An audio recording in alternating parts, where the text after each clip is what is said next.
Growing up in church, I would always hear phrases like the battle is in your mind or talk about spiritual warfare, but I didn't really know what that meant or how to win that battle. I would leave sermons feeling really encouraged and great, but then by that same afternoon, I would be right back into negative thinking or even panic attacks, just spiraling into bad habits where I didn't even realize what I was doing. I love when people break things down for me. I love instructions, I love step-by-steps, so that's what we're gonna do here in this video. I am going to talk about what has actually helped me replace those lies and those doubts in my mind and find real peace in Jesus. Step 1, recognize and capture negative thoughts. For a long time, I didn't even realize how much my thoughts were just running wild. We all have those negative thoughts, right? Fears, doubts, temptations. The key is to catch those thoughts before they take root. 2 Corinthians tells us, take every thought captive and make it obedient to Christ. That means we don't just let our thoughts wander around unchecked. So here is your first practical step.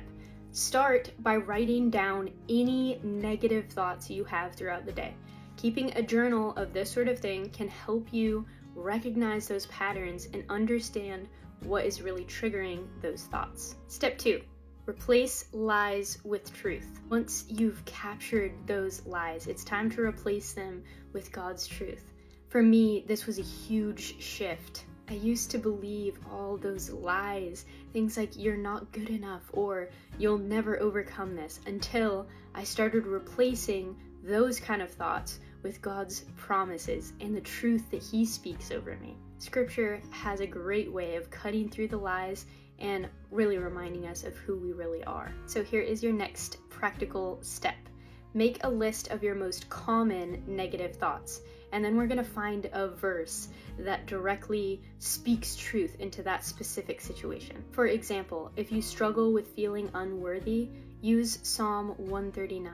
For I praise you because I am fearfully and wonderfully made. Keep this list handy, and the next time those doubts try to creep in, then replace it with that truth you have right next to it. Step 3, identify your triggers and be proactive.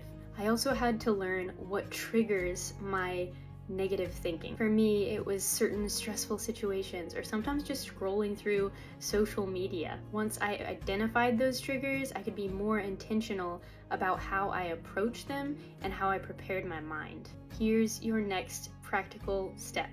Think about what triggers your negative thoughts, whether it's social media, stress, or difficult conversations. Write down the top 3 situations that kind of are triggers for you, and then come up with a plan, whether it's setting some social media time limits or directly after dealing with a difficult conversation, you go into prayer, you go into reciting some scripture. Step 4, memorize some Bible verses. One of the most powerful tools for me is memorizing those Bible verses, because no matter where I'm at, sometimes those negative thoughts pop up. You could be walking through a grocery store, you could be laying down for bed. No matter where you are, you can immediately, as soon as you recognize the thought, replace that with truth. Practical step.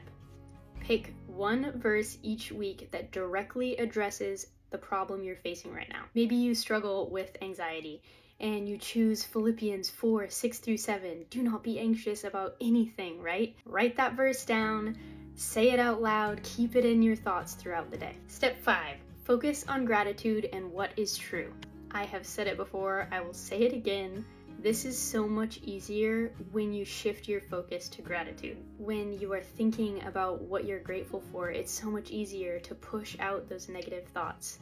So Philippians 4:8 encourages us to think about things that are noble, pure, right, true. When we fill our minds with all the good stuff, there's just less room for fear and anxiety. Practical step. Start a daily gratitude practice. Each day, write down 3 things you're grateful for. This habit not only shifts your thoughts away from negativity, but also trains your mind to look for God's goodness in your everyday life. Rewiring your mind definitely takes time and intentional effort, but there are so many things that can help with that